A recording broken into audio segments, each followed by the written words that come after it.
Empezamos una nueva edición de Café Mercosur, este espacio en el que nos proponemos analizar la realidad de los países de la región con un foco en los aspectos jurídicos. Hacemos este programa desde Rosario, Argentina, quien les habla, Osvaldo Di Princio, y de San Pablo, Brasil, Ramiro Cayano Blanco.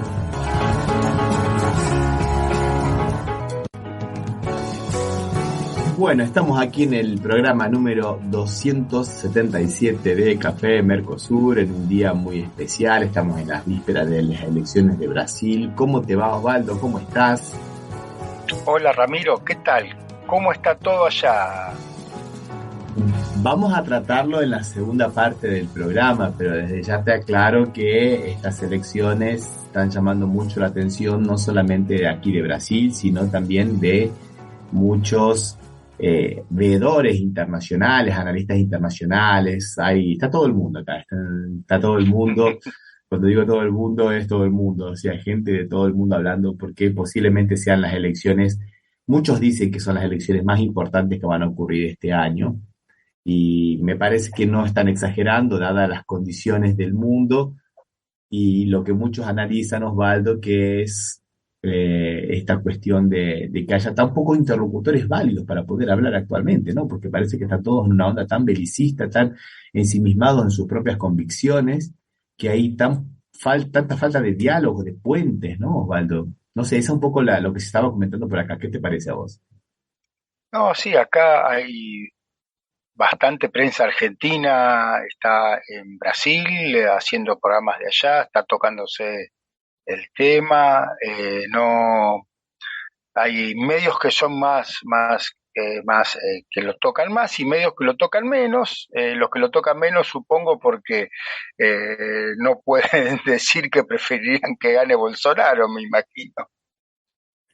Y sí, pero vamos a hablar un poco de eso, porque no es solamente la victoria de Lula, sino también un poco lo que vamos a proponer nosotros, la derrota de este modelo de democracia tutelada por militares, de democracia híbrida, que viste que con tantos buenos ojos se ve en varios lugares. En Argentina también mucha gente coquetea con esta historia de tener una democracia menos plena, una democracia con mano dura, una democracia donde la participación social sea vista como un elemento subversivo o terrorista, ¿no, Osvaldo?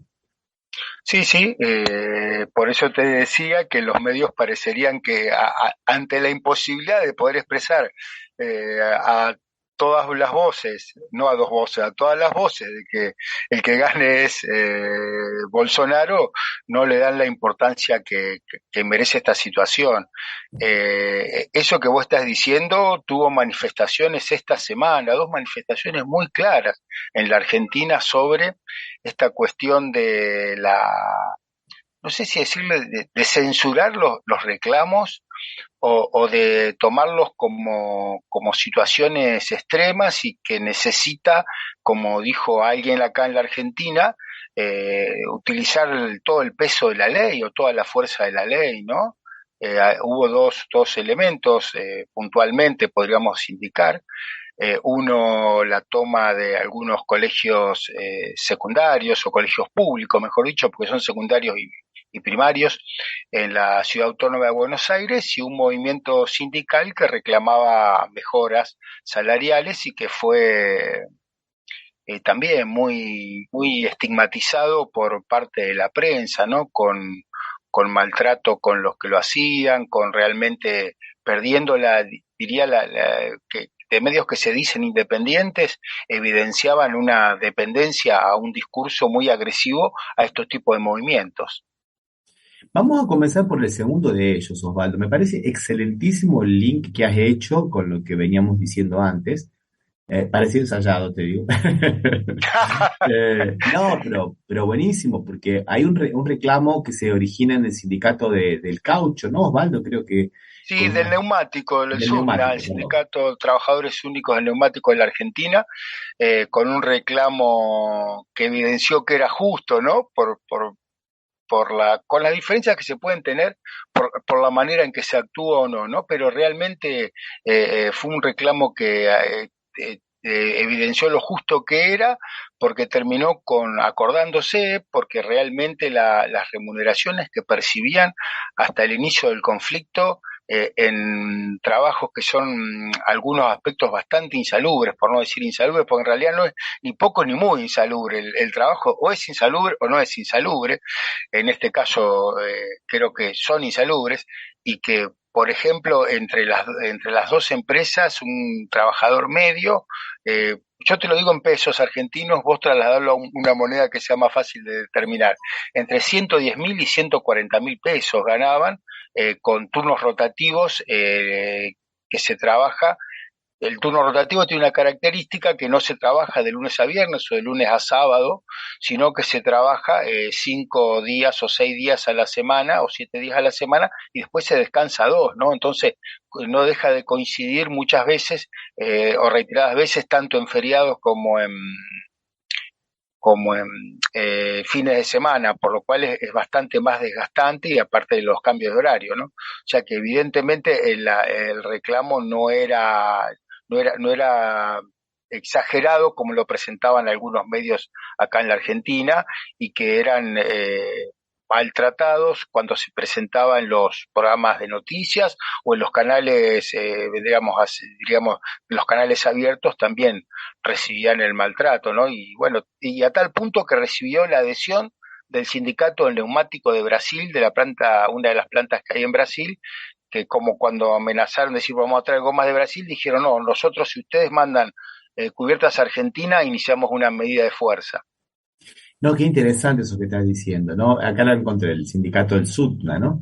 Del Sí, neumático. Porque en realidad, Osvaldo, yo lo estaba escuchando al periodista en Navarro, que él estaba muy enojado con los periodistas supuestamente de nuestro campo, del campo progresista, porque también entraron en esa retórica estigmatizando a la gente del sindicato del SUTNA, del sindicato de los trabajadores del neumático, porque decía que algunos eran trotskistas, porque había uno que era del Partido Obrero. No me interesa de qué partido son, lo que interesa es lo que vos apuntaste, Osvaldo, que era un reclamo justo. Vos me estabas diciendo entre 110.000 y 140.000. Yo recuerdo que la canasta básica, que una familia para no ser pobre en Argentina necesita 57.000 pesos, para no ser indigente, digamos. O sea que estamos es hablando indigente. de sueldos que apenas duplican el índice mínimo de la indigencia. Para poner una cosa más o menos para los que nos escuchan fuera de la Argentina, que no sepan a cuánto equivale, por ejemplo, el sueldo, ¿no? Pero creo que la canasta básica familiar, Osvaldo, la más básica para un matrimonio de dos personas, ayúdame Osvaldo, creo que son 37.000 pesos. Sí, no sé O si sea, 80 y algo puede ser más o menos, O sí, sea, sí, sí. vos fijate que estamos hablando de sueldos que son muy, pero muy bajos. Y si fueran altos, ¿cuál es el problema? ¿Cuál es el problema que los trabajadores ganen bien en una actividad que está ganando muy, pero muy bien y que está pagando salarios que apenas le insumen a la empresa el 3% del presupuesto? El 3% del presupuesto de toda la empresa de neumáticos, no vamos a decir el nombre cuál es, se destinaba a los empleados, a pagar sueldos y jornales, ¿no, Osvaldo? Y bueno, y con lo que han ganado y con los sobreprecios de los neumáticos, con lo que están trabajando a full y todo lo demás, amenazan con irse del país, ¿no? Y bueno, ¿a dónde se van a ir del país? Estaba escuchando algunos números que en Argentina es el 3%, en Brasil es el 10%.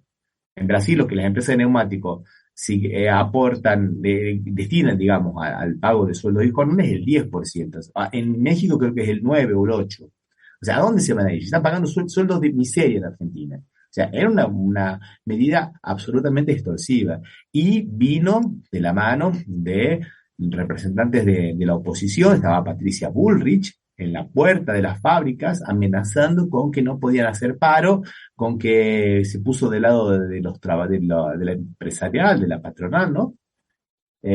Y con esta teoría, viste, muy, pero muy violenta, viste, de que si ellos vuelven no van a permitir más paros, ni medidas de fuerza, ni reclamos laborales, ni nada por el estilo. Fue duro, ¿no, Osvaldo? Sí, sí, no, no, sí, sí, ese sector, o sea, te voy a decir una cosa realmente, Ramiro. Patricia Bullrich por ahí sería el halcón, el lado más halcón del Sí. PRO, ¿no? Pero todos participaban de la misma tónica, No, en este caso podemos decir realmente que no fue una voz disonante, una voz que quería ponerse más a la derecha.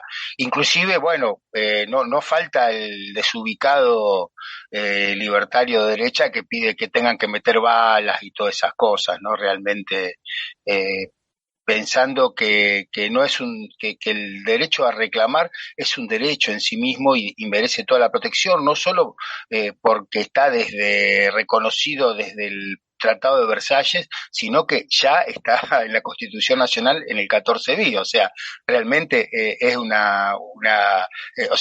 yo entiendo a veces que tengan discursos que retrocedan, pero se están yendo al siglo XIX algunos, ¿no? Con los discursos, y que merece el repudio de gran parte de la gente, de tanto los periodistas como... Pero bueno, así las cosas, y bueno, ¿cuál fue el resultado de esto? Porque por ahí estamos contando la parte mala, ¿no? El resultado es que terminaron acordando, y terminaron...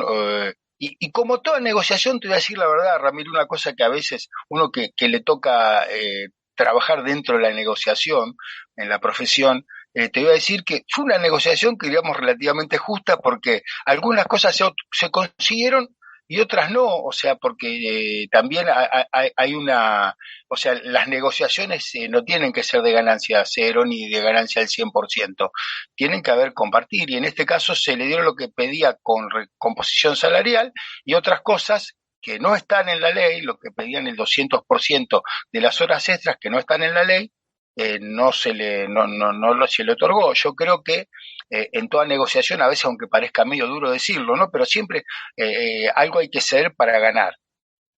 No, sí, seguro, por eso justamente es una negociación. Y la segunda que vos pusiste, Osvaldo, que me gustaría que me comentes vos que estás en Argentina, es el tema de los estudiantes universitarios que fueron a tomar las escuelas Secundarios. Secundarios, que tomaron las escuelas porque reclamaban por varias cosas, entre ellas la alimentación, la vianda que le dicen, que le daban unos sanguchitos de jamón y queso medio podridos del gobierno del intendente Larreta, ¿no? Y que también trajo un tole-tole mediático y de los partidos políticos demonizando la manifestación de los adolescentes, ¿no, Osvaldo? Sí, habría que decir, porque parece el reclamo, es decir, reclaman una vianda y parecería que fuera un reclamo no sé, burgués, ¿no? Es decir, reclamos por una vianda, pero no hay que olvidarse que en realidad el sistema se realiza con escuelas de turno completo, o sea que no es que al mediodía no paran, por lo cual eso era justificado porque es para comer y así estaba decidido en el organismo. Cuando se establece el sistema que se le iba a dar viandas a los alumnos. Sí, no, dicen que eran en realidad fueron varios los reclamos. Uno era lo de la vianda, que Uh-huh. recuerda los reclamos del siglo XVIII, XVII, que se hicieron en la Argentina, los que después hicieron la Revolución de Mayo, ¿no? Que reclamaban en el Colegio San Carlos que le dieran de comer. O sea, que le daban comida basura, diríamos, decían en ese momento. Estamos hablando de 1790, muy cerquita de 1810. Por un lado. Y por otro lado, también se reclamaba las mejoras edilicias que no se estaban llevando adelante y un sistema de capacitación realmente que ya ha sido rechazado en la década del 90 en la Argentina, ya había tenido un mal, porque, o sea, la Constitución también, hay que acordarse, la Constitución argentina establece en el artículo 14 bis nuevamente que la prestación de servicios tiene que tener una remuneración que debe ser igual al salario mínimo vital y móvil. Y a los chicos los mandaban a realizar la cama o a hacer camas en hoteles de 5 estrellas internacionales que cobran en dólares y que ganan fortunas, los mandaban a lavar los platos, a hacer las camas en las viviendas y sin remuneración. Si quieren reemplazar mano de obra, que yo no digo que estén mal las capacitaciones, digo, pero que correspondan con la ley y que sean pagas y que la abonen por el trabajo que realizan. Si lo primero que tienen que aprender todo el mundo es que cuando uno presta un servicio tiene que recibir una contraprestación que sea de acuerdo, digna, no una contraprestación que en este caso es inexistente, ¿no? o sea, dos cosas reclaman. Y el estado edilicio de los edificios, muchos dicen que están en muy mal estado, porque se tercerizan las reparaciones, los arreglos, y nunca llegan, nunca se hacen, como se terceriza la comida, también esto que decías vos de las viandas, y llegan en muy mal estado y que no tienen los más mínimos niveles, porque primero decían que suspendían el pan por los hidratos de carbono, qué sé yo, pero después terminaban dando sándwiches de jamón y queso, como decías vos, supuestamente era jamón y supuestamente era queso, ¿no?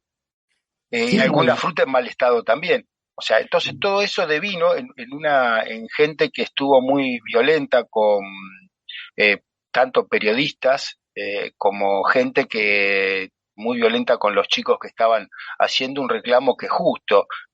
Y ni hablar que la posible candidata, supongo, a intendente de la ciudad de Buenos Aires, la ministra de Educación, ni siquiera lo recibía porque no estaba, porque ella no lo iba a recibir, las escuelas tomadas. Olvidándose, ella los tiene que recibir porque están reclamando cosas que hacen en la educación y ella es ministra de Educación. ¿Mm? viste esa excusa que se pone, ¿no? Mientras no me medidas de fuerza, no vamos a dialogar con ellos. Esa es una chicana. Pero, y después la respuesta del gobierno que le mandó a la policía a los padres amenazándolos de que les iba a cobrar una multa por los días que está, por los días que no se daba clase y criminalizando a los padres, ¿no? Por la actitud de los, ¿cómo es? De los adolescentes. Una respuesta muy, pero muy truculenta, muy, pero muy truculenta. Por eso me parecía muy bien haberlo colocado de esa forma, Osvaldo.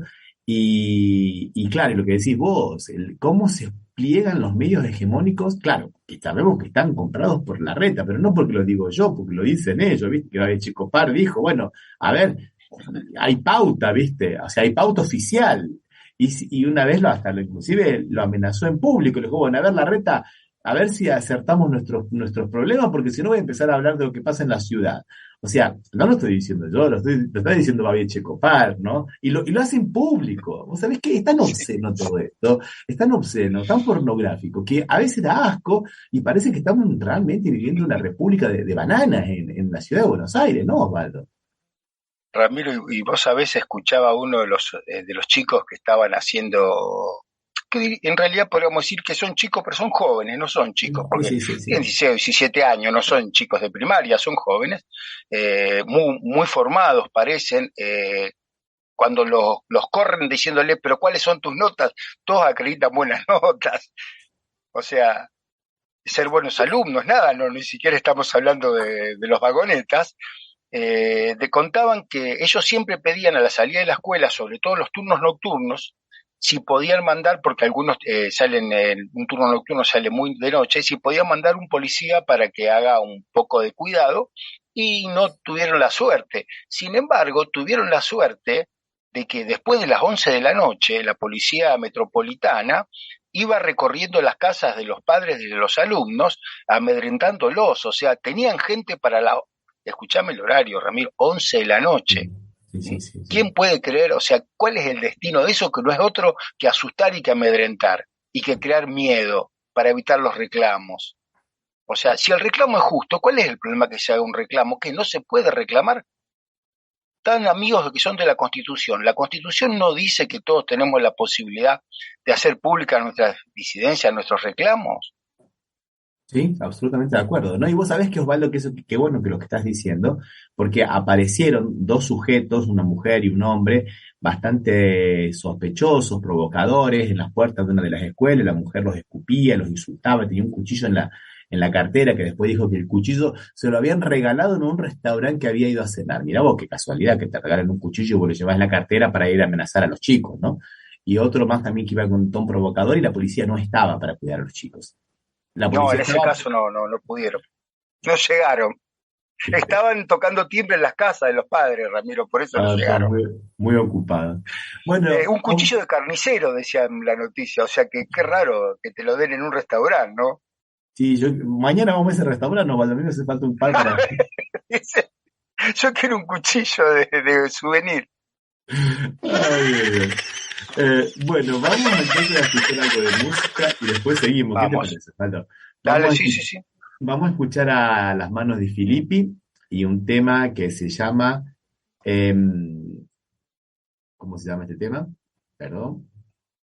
El rey de la autocrítica. Vamos.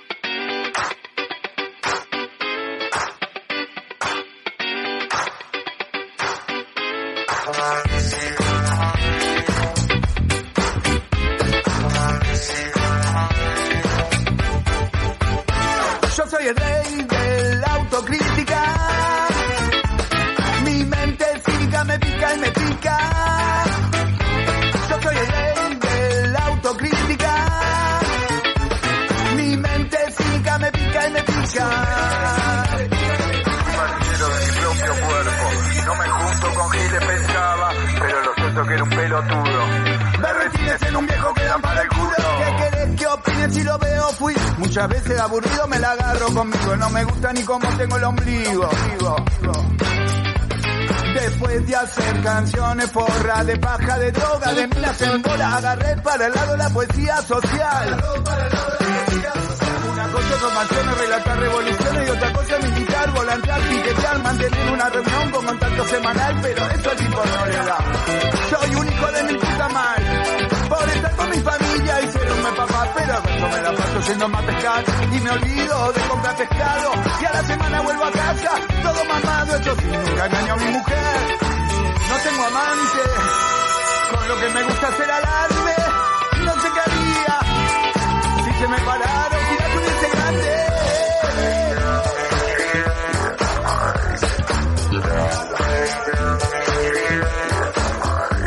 Yo soy el rey de la autocrítica. Mi mente cínica me pica y me pica. Yo soy el rey de la autocrítica. Mi mente cínica me pica y me pica.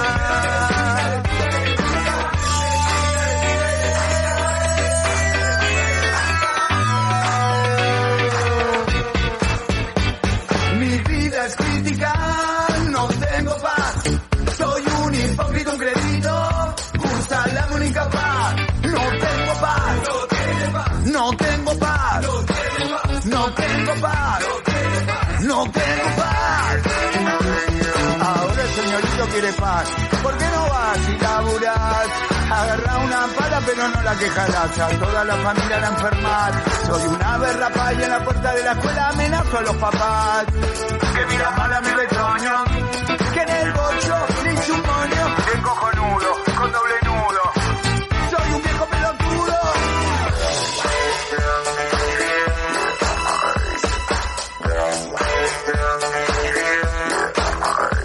Yo soy el rey de la autocrítica. Mi mente cínica me pica y me pica. Yo soy el rey de la autocrítica.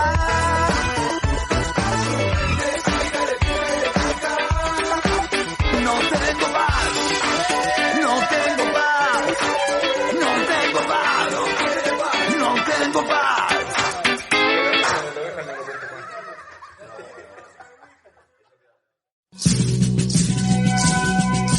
Estás escuchando Café Mercosur. Somos Latinoamérica, no lo olvidemos nunca más. Somos Latinoamérica, no lo olvidemos nunca más. Somos Latinoamérica. Bueno, seguimos con el programa, Osvaldo. Escuchábamos a Las Manos de Filippi y el tema El rey de la autocrítica. Aprovechamos esta pausa para mandarle un abrazo a Marcela Camerano, que nos manda un saludo desde Suiza, desde Ginebra, y bueno, que nos dice Lulala en víspera de las elecciones de Brasil. Y también saludamos también a Cristian Sales, ¿no, Osvaldo? Y a Alberto Ciacia, que nos escucha desde Rosario también, y a Fernando Valderaki, con su programa, su nuevo ciclo del programa La Verdad de la Milanesa. Bien, seguimos con algunas noticias de Latinoamérica. ¿Qué te parece, Osvaldo? Sí. Vamos a México. México estuvo bastante movidito, ¿no, Osvaldo? Sí, está México está siempre presente en los últimos tiempos, ¿no? ¿Qué carácter le dio López Obrador a diferencia de presidentes anteriores? Sí, sí, sí. Lo primero que tenemos que hablar, bueno, que hubo una especie como de filtración de la Fiscalía, de las investigaciones sobre el asesinato de los 23 estudiantes, perdón, 43 estudiantes de Ayotzinapa, que ya se cumplen 8 años, ¿no, Osvaldo? Y que no se sabe mucho y las investigaciones están un poco, medio que, no digo trabadas, pero muy difíciles, ¿no? Porque es muy difícil ver en esta, digamos, ¿cómo podríamos decir? Esta, no quería decir contubernio, pero es entre el narcoestado, ¿no? O sea, los grupos de narcotraficantes junto con algunos sectores que habían cooptado algunos sectores del Estado en el gobierno anterior, ¿no, Osvaldo? Que habían producido justamente la muerte de estos 43 estudiantes que iban a manifestarse. Mira, de nuevo, ¿viste? La idea de la criminalización de la protesta, de la criminalización de la manifestación popular, y bueno, terminaron matando, asesinando, ¿no? Y haciendo desaparecer los cuerpos de estos 43. Bueno, salió esto, lo primero que hizo Manuel López Obrador es asegurar que justamente el día 26 se cumplían los 8 años, que él iba a ir hasta el fin de lo que pudiera para poder ir al fondo, ¿no? De la cuestión para que la gente por lo menos supiera qué había pasado, ¿no? Las investigaciones no terminaran en un pacto de impunidad, ¿no, Osvaldo? No, aparte, Ramiro, podríamos decir que eran estudiantes, pero aparte eran estudiantes para ser docentes, Sí, justamente, sí, ¿no? sí. Qué distinta la visión, o sea, querían reclamar por una mejor educación, en lo que parece que, según lo que contamos, está vedada para la ministra de Educación de la Ciudad de Buenos Aires, ¿no? Que no lo puede, que no quiere que reclamen, y estos chicos, que hasta el Instituto Argentino de Medicina Forense, los que los que estuvieron haciendo el reconocimiento de los desaparecidos, estuvo trabajando con los jóvenes estos, con los restos, ¿no? Para ver si podían determinar muchas cosas, ¿no? Realmente una situación muy, muy fea, y evidentemente AMLO está dispuesto a intentar llegar a una resolución, dejando en claro que están recibiendo presiones muy grandes del gobierno para que esto no se investigue, ¿no? Sí. Bueno, y ha dejado sin efecto justamente por esta filtración ilegal que hay de las investigaciones, ha dejado destituido, digamos, ¿no? Al que era el fiscal general Alejandro Gertz Manero, y bueno, y va justamente a tratar de que no ocurra más ese tipo de cosas, ¿no?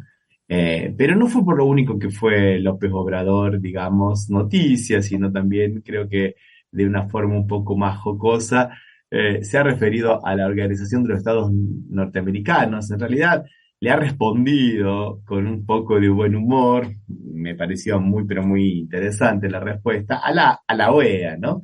¿Querés que escuchemos el video, Osvaldo? Dale, a ver. Por los jóvenes, es que Carlos Puebla, sí. ¿Cómo no me voy a reír de la OEA? Que es una cosa tan fea. Van a ver ahora. Porque no se quieren reformar. Ya cambió el mundo, sobre todo cambió la mentalidad del pueblo, y siguen los mismos aparatos y la misma política de dominación, política hegemónica. Bueno, muy pero muy elocuente, trajo una canción que nosotros ya la había escuchado anteriormente porque fue medio que un Vox Populi por ahí, andaba circulando en las redes sociales, que justamente hablaba mal de la OEA, ¿no? Y él no solamente que la trae, como que la tararea inclusive, ¿no? Como por si a alguien le quedaba alguna duda de cuáles eran las intenciones de AMLO, creo que ahí está muy claro, ¿no, Osvaldo? Sí, ¿Yo te escuché decir la Organización de Estados Norteamericanos o te escuché mal, Ramiro? No, capaz que me escuchaste mal, ¿viste? No, yo dije, estaba americano. Pero podría No, ser, realmente pero podría ser muy tranquilamente, elusivo. Osvaldo, ¿eh? Sí, no, por eso te digo, o sea, yo no sé si fue un acto fallido o un reconocimiento de la realidad. Pero bueno, de todas maneras la OEA tiene muy desteñida la imagen en Latinoamérica, ¿no? Ya no parece que sea, o sea, que sea funcional al destino original, ¿no? Que es la paz entre los países. Al contrario, parece que está más cómoda creando divisiones entre los países y favoreciendo golpes de Estado y desconociendo gobiernos democráticos. O sea, tiene la verdad que viene con un cariz bastante distinto a lo que debería haber sido, ¿no? Sí, totalmente de acuerdo, Osvaldo, totalmente de acuerdo. Bueno, vamos a pasar a alguna noticia positiva, ¿qué te parece, Osvaldo? Habíamos Vamos. hablado nosotros cuando fueron, digamos, las manifestaciones en Ecuador, que te acordás que al líder de la CONIAE, de la Confederación Nacional de los Pueblos Indígenas, a Leonidas Ipso, lo habían, digamos, primero medio que lo habían, no digo ilegalmente, lo habían metido preso y estaba desaparecido, estuvo 16 horas desaparecido porque nadie sabía su paradero, inclusive de una forma muy, pero muy propia del lawfare, ¿no? Inventando Uh-huh. prórroga de jurisdicción, porque él estaba en un lugar y lo llevaron a la ciudad de Quito para que sea competente el juez de Quito, y él no estaba en Quito, o sea que la comisión del supuesto delito se habría cometido fuera de Quito, se captó un juez incompetente propio del lawfare, ¿no, Osvaldo? Porque Sí, sí. posiblemente nosotros digamos estas cosas y la gente no entienda muy bien qué significa esto de la competencia, pero la competencia es la primera de las garantías que tenemos los que tenemos un proceso de justicia, que no nos metan un juez de prepo, que sea el juez que está de turno en el momento, y no que nos metan un juez amigo del poder como ocurre en los casos de lawfare, ¿no, Osvaldo? Eh, pero bueno, ahora han declarado que todo eso esa acusación que le habían hecho era, la luna no era el proceso, era absolutamente falsa, ¿no? Sí, la legalidad del proceso está marcada desde su inicio porque el juez que te juzgue sea el juez que es competente, no solamente ante cuestiones extraordinarias puede entender un juez no competente. De hecho, puede entender un juez no competente cuando vos estás pidiendo un habeas corpus contra una detención arbitraria del Estado, justamente la función contraria, el único caso. Si no, siempre tiene que ser ante un juez competente y traerlo para crear una competencia ficticia. O sea, lo detienen, lo aprenden y lo llevan a un lugar donde hay un juez competente de ese lugar, que no es donde estaba Leónidas Sisa, ¿no? Uh-huh. Lo llevaron a Quito para que entienda ese juez. Realmente una cuestión reñida con cualquier tipo de procedimiento y que realmente hace bien pensar que, bueno, que se dio la situación esta, se revirtió y como dice, determinó la Sí, detención que fuera injusta, ¿no? Que la detención fuera injusta. sí, inclusive él tenía medidas cautelares por causa de este proceso, ¿no? No podía salir del país, tenía que presentarse periódicamente ante un juez, por ejemplo. Todo esto queda, con la anulación del proceso, queda totalmente en la nada, como debe ser. Tampoco existió flagrancia. Y vos, de nuevo lo mismo, mirá el delito que le ponen. La paralización de un servicio público, o sea, la protesta ahora, la protesta y la movilización para exigir un derecho se transforma en la paralización de un servicio público porque supuestamente habían obstaculizado una vía, una ruta, alguna cosa por el estilo. O sea, vos fíjate, ya en la caracterización del delito, como ya tenemos nuevamente esta incesante búsqueda de criminalizar la protesta, de criminalizar el hecho de pedir algo, ¿no? De peticionar ante las autoridades por cualquiera sea cualquiera sea la vía, ¿no? Sí, yo te diría de todas maneras que en el caso de la Argentina se criminaliza algunas protestas y otras no, ¿no? Pero bueno. Claro, vos te estás refiriendo a las protestas de los que tienen tractores, esas no se criminalizan, decís vos. No, no, no. Y a los que se Bueno, reunían para poner orcas, colgar bolsas mortuorias, usar guillotinas en Plaza de Mayo, tampoco reciben ninguna atención de la policía. Puede ser una de las razones que es tan poca gente que la que va que no tiene ni sentido, ¿no? También. o de las que reciben de regalo cuchillos en los restaurantes y van a escupir e insultar a Claro. los estudiantes, ¿no? Esas manifestaciones, no, esas cosas no se reprimen. No, no, No, sí, claro, claro, claro. no afectan ningún servicio público ni nada. Pero es bueno que en un país como Ecuador, donde el gobierno no sea afín a este tipo de manifestaciones, la justicia tenga una dosis de realismo, una dosis de justicia, diríamos, ¿no? Y determine situaciones que seguramente políticamente al gobierno no le interesaban tanto. Y bueno, vamos a ir con las noticias positivas, Osvaldo. Vamos a seguir ahora, pero hablando de, ¿cómo es? De Ecuador Colombia, y de Colombia, de Ecuador, perdón, de Colombia Venezuela y y de Venezuela. Colombia, ¿no? Bueno, entra la primera tractomula simbólica desde Venezuela hacia Colombia. Trae diferentes productos elaborados con el hierro, con el acero, láminas para la construcción metalmecánica. Es muy importante esos acuerdos para bajar los costos de construcción, los costos de la industria, los diferentes costos de los empresarios. Es algo muy simbólico el día de hoy. Hacia allá se fueron tractomulas con papel higiénico, con servilletas, con diferentes alimentos. Y aquí llega la primera tractomula que ingresa desde Venezuela a nuestro país el día de hoy, 26 de septiembre, gracias a la reapertura de la frontera de nuestro presidente Gustavo Petro, del pacto histórico. Se abrió el paso, por fin, Osvaldo, entre Venezuela y Colombia, que estaba cerrado desde 2019, me parece, y y se reanuda el comercio, ¿no? Con estas tractomulas interesantes, son camiones gigantes, le llaman tractomula, me pareció una expresión muy linda, muy interesante, ¿no, Osvaldo? Los tractomulas, unos Sí. camiones impresionantes. Este fue el primero que llevaba hierro, pero va a comenzar más. Y una relación bilateral que llevó a la importancia de 7.200 millones de dólares, Osvaldo, y que últimamente había decaído a 400 millones de dólares. O sea, viste, casi 20 veces menos. No, aparte economías complementarias, podríamos decir, porque de hecho, o sea, Colombia no sé si produce acero, chapa de ese tipo y Venezuela necesita alimentos y medicamentos, que es lo que mandaban también de Colombia a Venezuela, o sea, y a su vez Colombia también necesita petróleo, o sea, realmente economías complementarias, ¿no? Que es y que están un país al lado del otro y que por situaciones políticas hayan cerrado el comercio, haya caído el comercio y todavía estamos esperando que se puedan ver los vuelos internacionales, ¿no? Entre un país y otro, Bueno, Ramiro.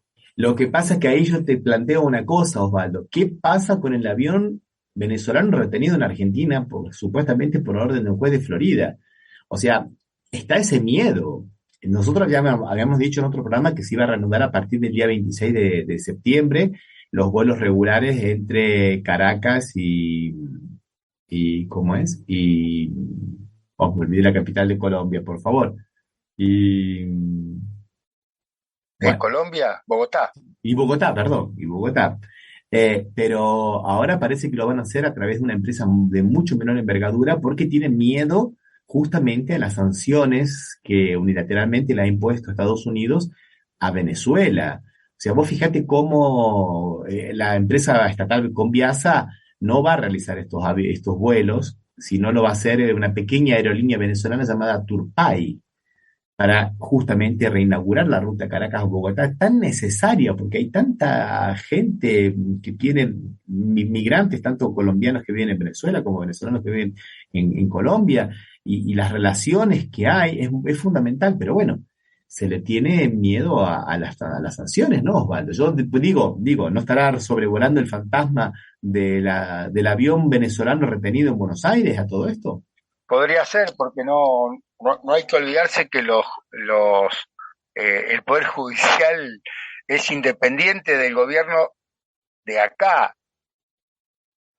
Depende del gobierno de acá. No sabemos si no depende de otro gobierno a veces con las decisiones que toma, pero bueno. También debe haber un miedo porque una cosa es Petro como presidente y otro lo que puede hacer la justicia colombiana, ¿no? Debe tener alguna razón de ser esos temores, supongo, porque no aprovechar ese movimiento de un país a otro no es tan entendible. Sí. Y bueno, y otra cosa interesante de la apertura de este puente, del puente Simón Bolívar, entre estas dos ciudades fronterizas, ¿no? Entre la ciudad ¿cómo es? De Táchira y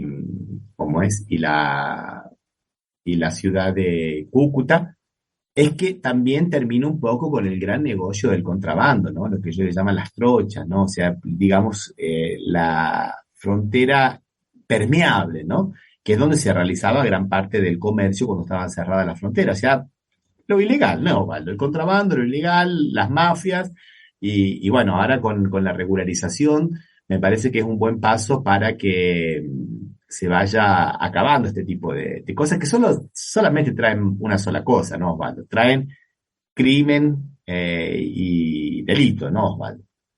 Sí, porque en sí mismo, un delito en sí mismo, ¿no?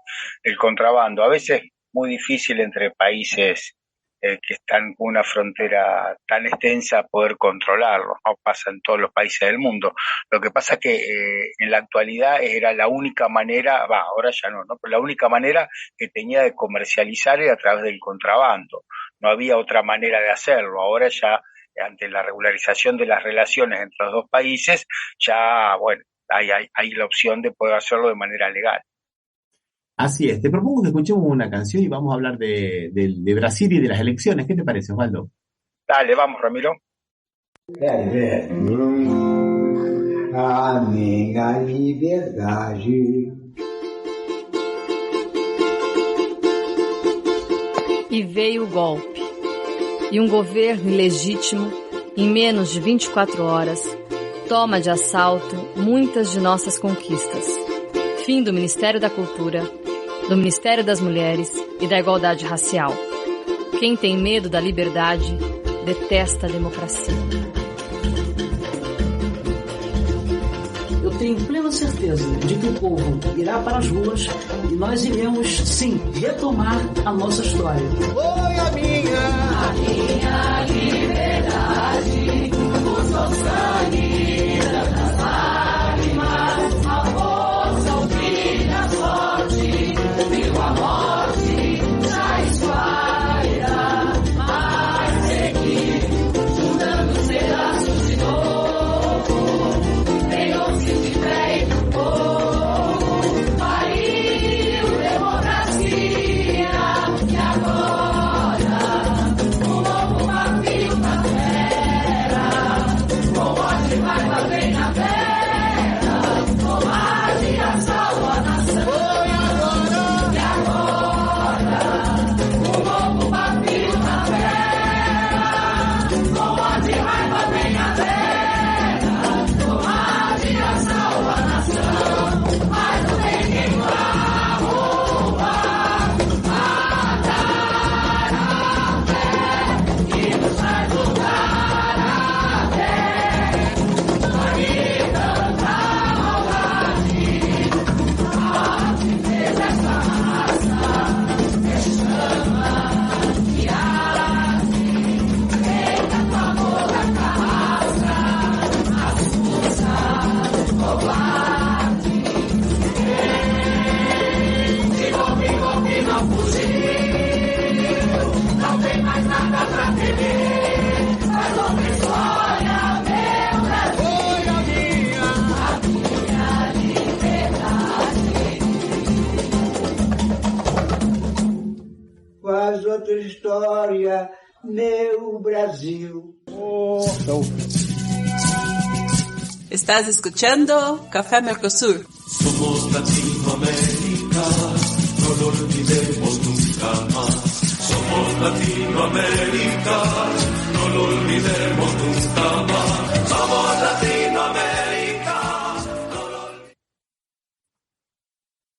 Bueno, y continuamos, Osvaldo, y me parece que a Marcela Camerano desde Suiza le ha gustado la canción porque nos manda un comentario como bastante elogioso. Eso, no, una canción muy bonita, espero que las redes sociales donde estamos transmitiendo en la corte, ¿no, Osvaldo? Porque a veces estas cuestiones de derechos autorales no sabemos muy bien cómo funcionan, ¿no? Esperemos que pueda, que haya salido porque es muy linda canción realmente. Así es, pero bueno, ya estamos entrando de lleno entonces en lo que es, digamos, el tema de hoy, que es la campaña electoral, que es el tema de Brasil, y que bueno, estamos en las vísperas de las elecciones, ¿no? Que van a desarrollarse el domingo 2, y, y bueno, la victoria de Lula está descontada, ¿no, Osvaldo? Ninguna encuestadora, salvo una, que es una encuestadora muy falluta, que más que encuestadora es una agencia de propaganda que le da victoria a Bolsonaro. Ninguna otra le da la victoria a Bolsonaro. Lo que hay que ver si alcanzará para que Lula lo elijan en el primer turno o en el segundo, ¿no, Osvaldo? Porque no es tan fácil. Y bueno, vamos a ver qué pasa, pero hay una esperanza muy grande, ¿no, Osvaldo? Sí, esperemos porque, o sea, parecería, si se daría lo de Lula, o sea, parecería que hay un camino contrario al que se está llevando en Europa, ¿no? Porque los partidos de derecha, como Giorgia Meloni y la primer ministra de Inglaterra, son de derecha, ¿no? Que bueno sería que desde acá se pueda hacer un camino distinto con la victoria de Lula que todos esperamos. Y acá también las encuestas dicen de eso, de que realmente lo que se llega acá, ¿no? Es que estaría ganando la elección, lo que sí no estaría asegurado poder hacerlo en primera vuelta. Pero bueno, parecería que de todas maneras, todas, Datafola o la otra, Ibope, dan que está aumentando la diferencia de Lula con... Es lo que escuchaba yo, ¿no? Sí, hoy salieron dos más, porque acá, a diferencia de otros países, acá se pueden hacer encuestas hasta última hora. Una le daba 50% de los votos válidos a Lula y otra nuevamente el 52% de los votos válidos. Y me parece que vos estuviste escuchando Batuque en la cocina, Osvaldo, porque el programa que hicimos el miércoles era comparando el favoritismo de Lula acá en Brasil y, bueno, la llegada de Petro al poder y de Boric al poder con lo que fueron las elecciones en Italia, ¿no? Que nuevamente, pero no solamente en Italia, sino también con la nueva primera ministra inglesa, ¿no? Que también estaba más a la derecha de la pared, como se dice, ¿no? Y América Latina, ¿cómo tiene para los mismos problemas mundiales de la coyuntura geopolítica mundial salidas diferentes, ¿no, Osvaldo? Sí, de todas maneras, o sea, era muy sintomático lo de Italia, ¿no? Porque, o sea, partido de derecha, como bien dijiste, la ministra inglesa, realmente más a la derecha la pared doble, pero nunca una que rescata situaciones del fascismo italiano y de Mussolini. De hecho, uno de sus candidatos, de sus políticos, es un argentino que da apellido Mussolini, que es el nieto de Benito Mussolini. O sea, realmente eso es lo extraño, pero también habría que entenderlo, supongo, ¿no? Esto aparte, pero supongo que Latinoamérica tiene mucho más cosas que resolver que Europa. Entonces en Europa ahora juegan un poco con la situación, desde una situación de que ellos suponen de poder, y en cambio acá en Latinoamérica la situación es un poco más, siempre como fue más peleada. Entonces la solución puede, y espero, que sea más creativa que la que usan en Europa. Mañana es el día de remover el azufre del aire, nos dice Cristian Sáenz de Río de Janeiro, y me parece que está muy buena esa colocación, porque estábamos comentando en un programa que estábamos haciendo anoche con otro compañero Fabio de Colombia y con Cristian en portugués, Conexión Yaperi, que mucha gente, lo que comentábamos al principio, cuando mucha gente se entusiasmó con el gobierno de Bolsonaro en Latinoamérica porque veía una especie de democracia contenida, democracia con orden a base de la represión, ¿no? Y orden y progreso, ¿no, Osvaldo? Como dice el eslogan de Augusto Comte que está en la bandera de Brasil, orden represivo y progreso para pocos, porque la idea es esa, ¿no? Justamente que los que más tengan más y los que menos tengan menos y que se callen la boca y no puedan protestar y no puedan decir absolutamente nada. Entonces, por eso hablamos de esta democracia híbrida en la cual también participan mucho los militares, o sea, hay más de 3.600 puestos de militares, Osvaldo, que deberían ser cargos civiles. ¿Y qué es lo que hacen? Vacían de contenido institutos, entes autárquicos y órganos centrales dentro de la democracia que fueron creados muchas veces dentro de la Constitución Ciudadana de 1988, los vacían de contenido, los vacían inclusive a veces hasta contenido contrario, como por ejemplo lo que ha ocurrido en el Instituto, la Fundación Palmares, que defiende los derechos de los afrodescendientes, que colocaron un afrodescendiente que ataca a los afrodescendientes, ¿no? Es más racista que cualquier racista. O sea, vos fíjate cómo ellos van haciendo eso. Y lo mismo han hecho con la Fundación Nacional del Indio, y lo mismo han hecho con el Instituto Nacional de Pesquisas Espaciales, que hacía el monitoreo de la Amazonia, destituyendo primero a los principales directores, que son de carrera, te digo, Osvaldo, no son puestos políticos, y vaciándolos de presupuesto. ¿Para qué? Para poder mantener a los ¿cómo podría decirte? Agrousurpadores de tierras públicas y de tierras indígenas de la Amazonia para hacer su negocio, y a los extractores ilegales de oro y de todo lo demás. O sea, la ausencia del Estado para que tengamos el capitalismo depredatorio a su más alto nivel.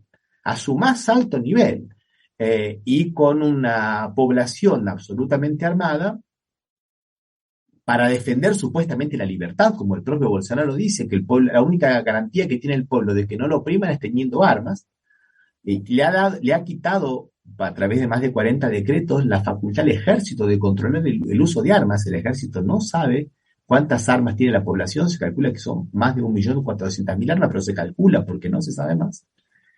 Y viste, la república del más fuerte.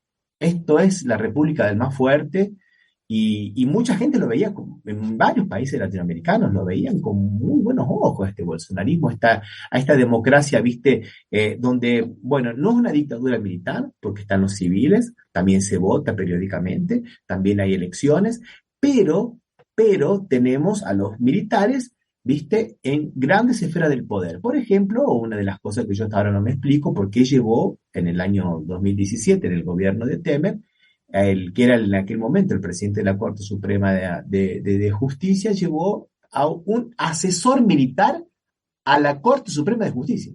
¿Qué hace un militar asesorando a la Corte Suprema? Y ni siquiera era del Tribunal Superior Militar.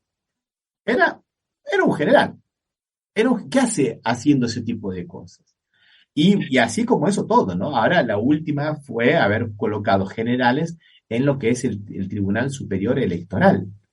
Y bueno, lo que pasa es que ahí hubo un bueno, este es nuestro límite. Cuando Bolsonaro quiso que se hiciera una auditoría por los militares paralela para cuestionar el resultado de las elecciones. Bueno, ahí dijeron, no, el Tribunal Superior Electoral dijo, no, hasta aquí llegamos. Ustedes ya participan de este Superior Tribunal Electoral, ya están asesorando, ya están. Bueno, ahora no nos hagan uno paralelo, para eso ya está el Tribunal Superior Electoral, que tiene 2 miembros que son de la Suprema Corte de Justicia de Brasil, del Supremo Tribunal Federal, y bueno, y otras cosas más. Pero vos fíjate cómo se han ido metiendo, estoy hablando de 3.600 militares, que cobran una fortuna, porque a eso se le suma el salario del militar también, porque no es que dejan de cobrar como militares.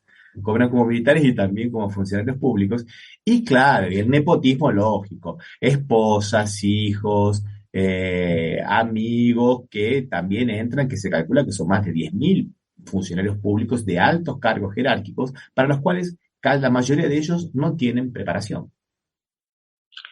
Te escuchaba vos la descripción que hacías de democracia condicionada o democracia reducida y sacando la gran participación de una cifra muy importante de militares, en la Argentina hay un sector político que no propone militares porque no son tantos como en Brasil, o después de la guerra de Malvinas quedaron muy mal vistos, aparte después de la represión, 30.000 desaparecidos y todo, y los juicios, o sea, no miden bien.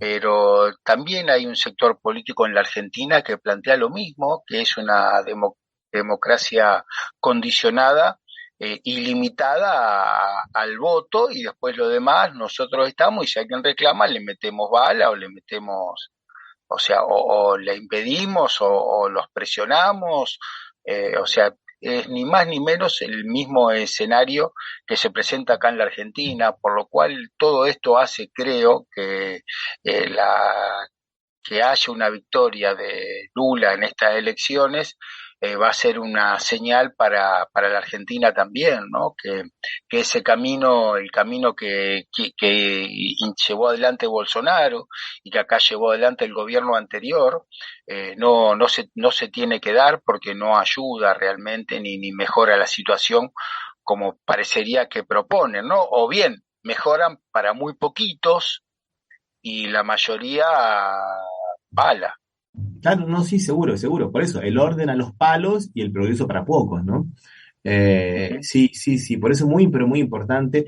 Y yo calculo que esto es interesante porque ayuda a entender un poco el fenómeno Lula, ¿no? Porque el fenómeno Lula, nuevamente, un hombre que pasó 580 días preso, al cual fue absolutamente demonizado, se va del gobierno con más del 80%, si no me equivoco, el 83% o el 86%, no importa, Osvaldo, más del 80% ya es una barbaridad de popularidad, ¿no, Osvaldo?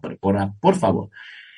Aclamado en el mundo entero prácticamente, donde va, le ponen alfombra roja y lo reciben como un estadista, y que tanto lo demonizaron los medios hegemónicos, pasa 580 días con mentiras tras mentiras, esas mentiras, viste, Osvaldo, que a veces nosotros pensamos en la fake news, ¿no? Y decimos la fake news es una mentira, pero a veces es simplemente la tergiversación de una cosa cierta, ¿no? Acá se le pasaron todos los medios hegemónicos, los periodistas de gran prestigio que teníamos acá en Brasil, diciendo que Lula fue condenado en 4 instancias, te lo repetían así, ¿viste? En las 4 instancias, que claro que las 4 instancias es mucho más que los 3 PBI que se decían en Argentina de Cristina, o las 3 toneladas de prueba que decían. Pero en realidad fueron 2 instancias. Fue el juez Moro, y como explicamos tantas veces en este programa, la Cámara de Apelaciones, porque las otras 2 instancias se refirieron a cosas accesorias,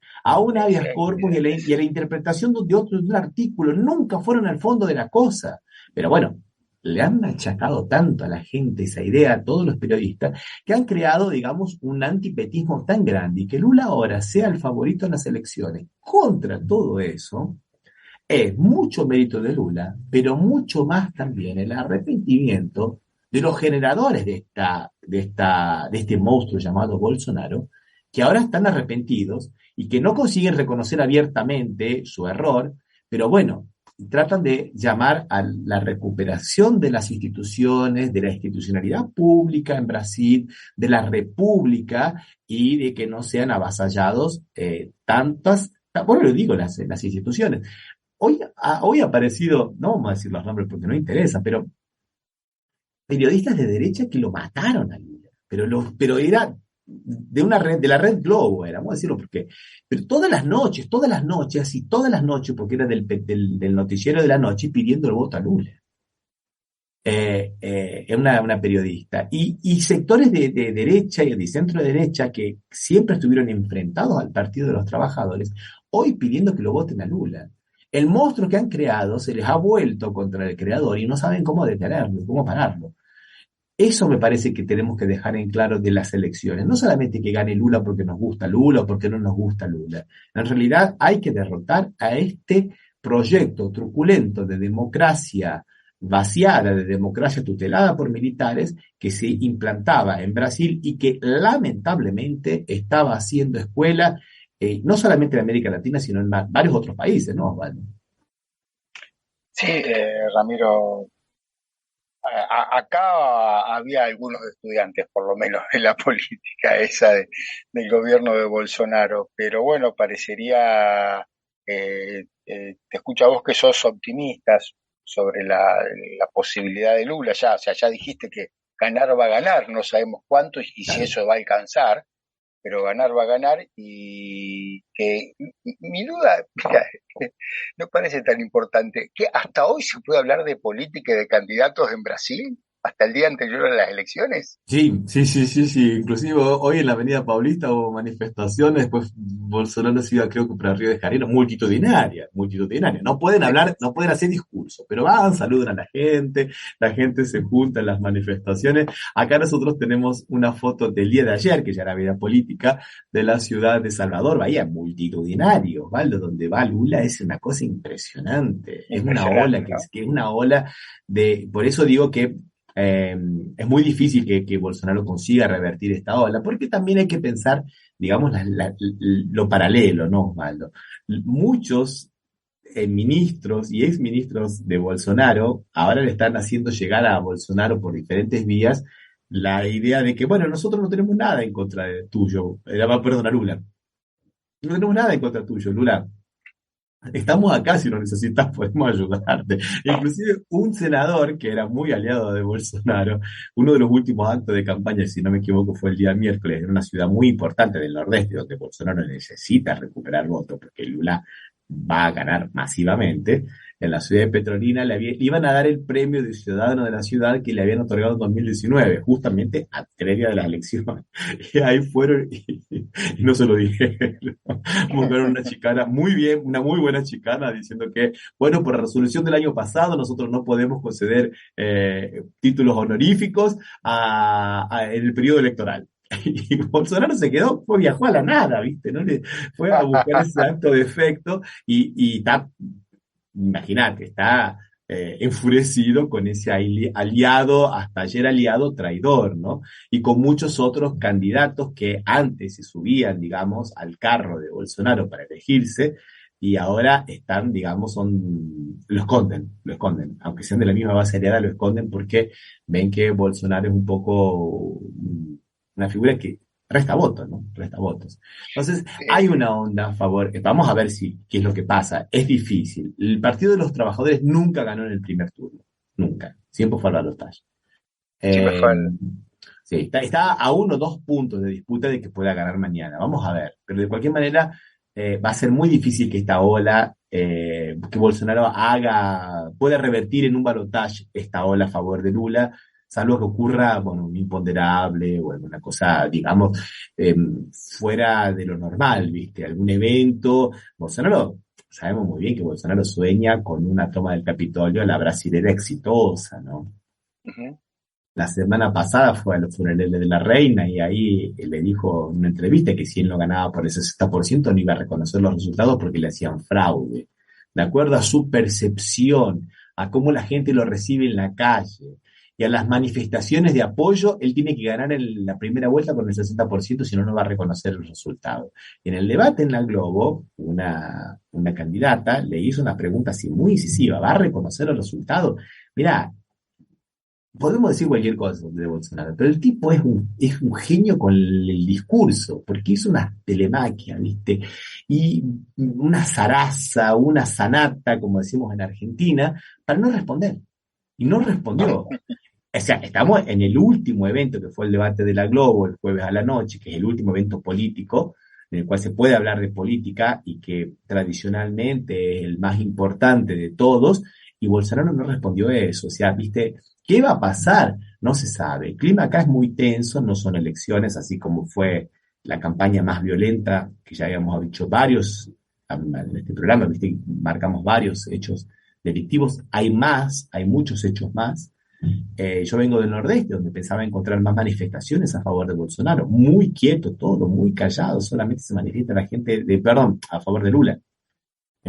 Muy quieto todo, la gente tiene miedo de poner cosas de Lula, hasta calcomanías, pero muy quieto, porque hay un clima de miedo. Hay una encuesta que dice que 7 de cada 10 brasileños tienen miedo a sufrir agresiones por cuestiones políticas. O sea, el bolsonarismo ha hecho esto, ha metido el miedo, y el miedo es la antipolítica, ¿no? Ramiro, ¿y Ciro Gómez qué está haciendo ahora? Mira, Ciro Gómez está tratando de mantener un poquito de, qué sé yo, de su caudal propio, él quiere ser la tercera vía, no llega ni a placer, no llega de ninguna manera, y mucha gente de Ciro Gómez está volcando a Lula lo que ellos dicen que es el voto útil.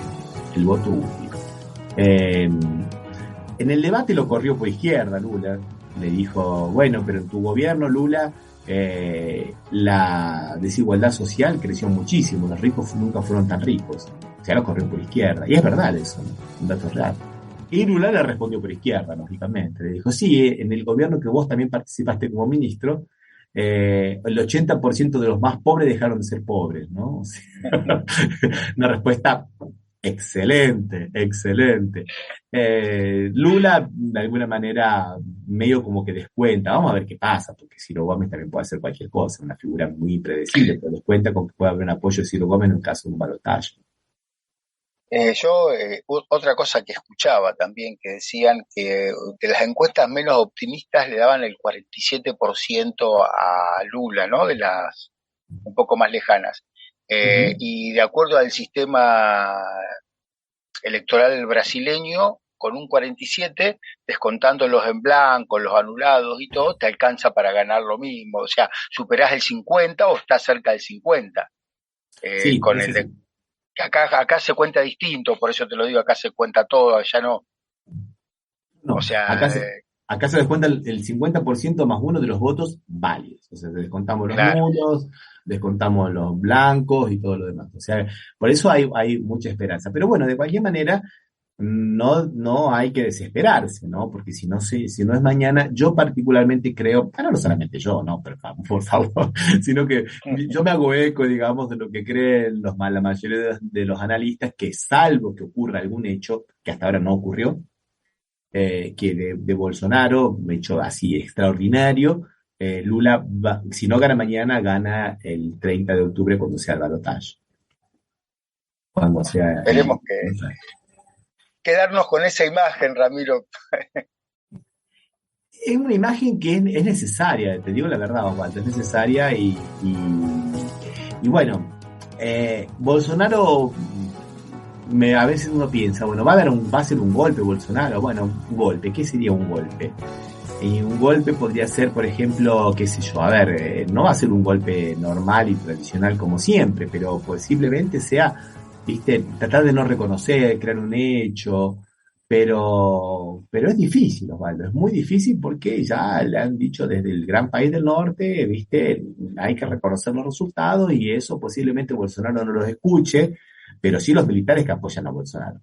Los militares son, viste, muy obedientes a las decisiones de una cierta Casa Blanca, ¿viste? Entonces no sé si se van a animar, esas son imágenes de hoy mismo, de la passeata acá en la Avenida Paulista, y bueno, vamos a ver qué pasa, Juan, vamos a ver qué pasa, sinceramente, yo tengo muchas esperanzas y de que así ocurra, y bueno, y aparte te digo, geopolíticamente a los Estados Unidos no le conviene que gane Bolsonaro, porque no sé si te enteraste que ahora en el Consejo de Seguridad de la ONU se intentó hacer una votación, no se intentó, se hizo la votación, ¿cómo es?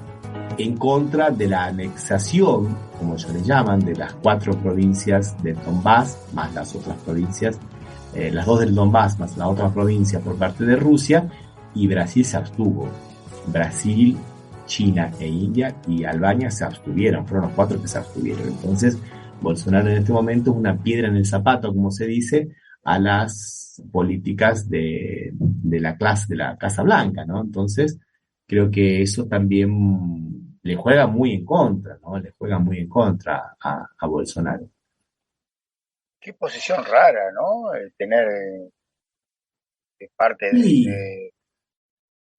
Y lo que pasa es que él está, digamos, él es una persona muy, ¿cómo te puedo explicar? Él está medio como que, ¿cómo te lo puedo explicar? No te digo, sentimentalmente ligado a Putin, ¿viste? Por alguna cuestión. Así como él es muy fiel a Trump, él también es muy fiel a Putin. Pero bueno, digamos, más allá de la abstención, es una posición que está contrariando absolutamente lo que quiere la Casa Blanca. Entonces, ese apoyo que tenía cuando del antipetismo, ¿no? Del terror, del miedo de los partidos de izquierda, que fue tan fuerte allá cuando la derrocaron a Dilma, ahora medio que se les ha corrido en los partidos de derecha, ¿no? Vale.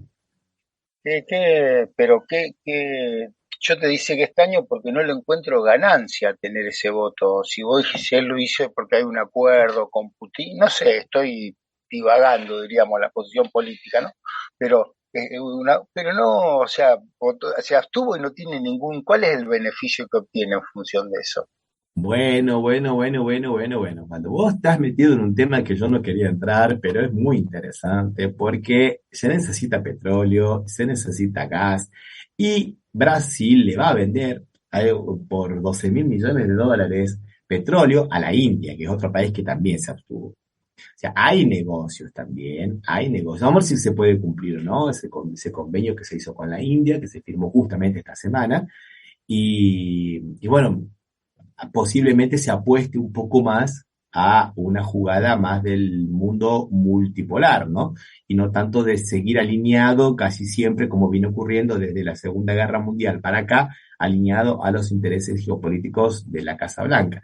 Puede ser por ahí, yo no te digo que sea por ahí, Osvaldo, yo te digo, intentar analizar fríamente las acciones de Bolsonaro es una tarea difícil, ardua, es muy difícil.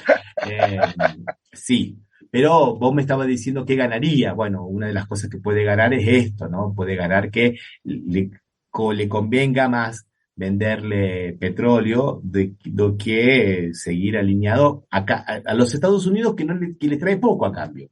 Porque en este momento el negocio de Brasil es mucho más fuerte con China, que es el primer asociado comercial, y ahora con la India, ¿no? Y el tratar de fortalecer un poco más los BRICS en detrimento de lo que sería, eh, ¿cómo es? Esta política que te digo a veces, es una cuestión más así, digamos, de alinearse, de recibir, ¿no? De recibir cosas. Pero bueno, me parecía Sí, no, interesante. decía, entiendo lo de China porque China indudablemente está en una lucha por el centro del ring, ¿no? Por ser Ujú. la potencia emergente. Entendible, hasta de India es entendible porque India necesita el petróleo ruso para vender combustible a los demás países, no refinándolo. Pero no le veía tanta ganancia a Brasil, pero viendo lo que vos estás contando, evidentemente hay una lectura en ese sentido que algo favorece, ¿no? Que algo favorece Quiero corregir, al Osvaldo, no son 12 mil millones de dólares, son 12 millones de barriles de crudo. Son 12 millones de barriles de crudo que le va a vender por este contrato que va a importar la India de Brasil. De Brasil. Bueno, la India, bueno, sabemos que también es otro gigante devorador de petróleo, el tercer importador de petróleo del mundo, ¿no? O sea, no es poca cosa. Y va a ser hecha por la empresa La Petrobras. O sea, pero yo no sé si es eso, Osvaldo, pero vos pusiste un tema muy interesante, ¿no? Vos No, pusiste un tema muy pero interesante. tiene lógica, o sea, si vos decís que no, o sea, yo creo que querer fortalecer los BRICS ya de por sí es un hecho importante, porque los BRICS nacen como un contrapeso al eurocentrismo o al euro norteamericano centrismo, ¿no? Ujú. Sí, sí. O sea, sale justamente como un contrapeso de eso, lo cual tiene su lógica y si uno lo ve desde el punto de vista de Argentina, a veces te parecería que sería más lógico que nosotros nos fortalezcamos en los BRICS y no utilizando, o sea, o estando cerca de algunas políticas de Estados Unidos, ¿no? Con los cuales Pero que tenemos economías que son competitivas y no complementarias. A diferencia de lo que pasa con muchos sí, otros sí. países de los BRICS, ¿no? Que tenemos, que Sí, lo tenemos que pasa es que nosotros también estamos muy presionados porque necesitamos los votos de Estados Unidos en algunas instancias para poder salir del lío que nos dejó el expresidente, ¿no? Nos dejó. una bombita ahí en la puerta y dice, bueno muchachos, a ver cómo se arreglan en 4 años, acá le dejo todo acomodado para que les estalle. Entonces tiene esa lógica también a veces algunas políticas de Argentina, pero bueno, esperemos que esta charla la semana que viene no importe. Esperemos que estemos conmemorando la semana que viene. Vamos a dejar por aquí, aprovechamos para saludar a Eduardo Sumari, que nos manda un abrazo, un saludo por el Facebook, y también a Cristian Sales, como ya habíamos dicho antes, a Vinicio Couto, a Sergio Rossi, a Alberto Ciacia. ¿A quién más, Osvaldo? A Juan Alzari. Bien, y a la gente de la FM Impacto que nos transmite los domingos a las 19 horas. Osvaldo, ha sido un gusto y hasta la próxima. Hasta la próxima, Ramiro.